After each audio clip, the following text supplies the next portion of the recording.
So Mum lived in aged care for several years. She had dementia, and when she passed away, this is where we came, to the Emu Valley Rhododendron Garden. The carers came to her funeral, and after we had told all the stories, as you do, they came up to me and they said there was so much that we didn't know about your mum.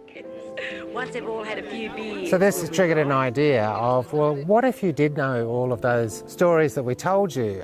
The project that we wanted to do was asking the question, would it have made any difference to the care that Mum received? I don't think he would cope with it well, especially at this stage.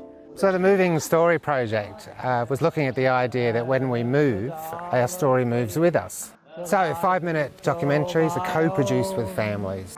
And someone else just like you. No, Robbie, no, oh, that's a crayfish measuring stick thing, I think. Yeah, look at the hair. And look at this one.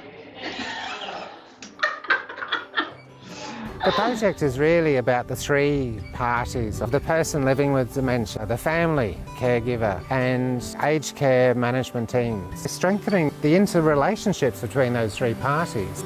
The interim report of the University of Tasmania research on this work has already found that the films are providing a personal insight, like a window, that clinical notes or paperwork simply cannot. And surprises for families where they see their wife dancing for the very first time.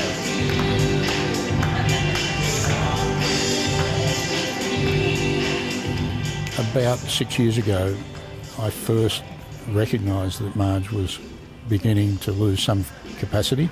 She has two daughters and, like me, they cried when they saw the little end product. It's a very emotional thing for family. Seeing beyond the dementia and that anyone can do anything in the here and now that is joyful and delightful and spiky and to be living the best life. Taxman's taken all my dough and left me in Munnew is a day centre providing support to those living in our community with dementia. Reflections Cafe is a cafe we run once a fortnight. Clients, carers, a bit of a chat, some morning tea, singing, dancing. We're excited about the films because it allows us to give our clients a voice, and this in turn has led to some incredible conversations that we've all been able to have together. It's very disempowering when your mother is transitioning into aged care and Mum would say, you know, the boxes just keep getting smaller. And you're shown, you know, her second last box, which is a small room, and you don't feel like you have the agency to be able to speak up. You want to be part of the solution. This is what the Aged Care Commission is recommending as well. Clients, the families and the care providers, that they're all stakeholders in this. Given that she's going into high care area, lots of people exhibiting different behaviours because of the stage of their illness. So I guess my worry is that she gets lost in that. Sadly, Alzheimer's in particular, but all forms of dementia appear to be increasing. So more and more of our population are going to need this sort of help. It's been a joy to actually get emotional and to not hide it. Someone like Ted, we've learnt how important music is, and he continues to play every fortnight at the cafe. Ted's a rock steady drummer, he never misses a beat. The films have been quite emotional, I know, for families, but in turn myself and my staff, we've all shed a tear. He's just so helpful and he's so giving. Makes me emotional. Because he struggles himself.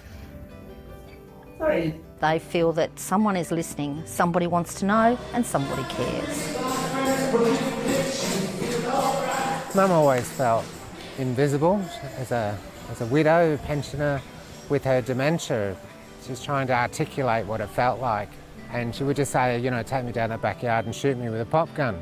And there were times of humour and times of sadness. This is where I come. It's like a spiritual home for Mum. It was her favourite place. The quote that's on her plaque directs the work, and it says, "Rejoice in the infinite beauty of this moment of now." She'd be very proud, you know.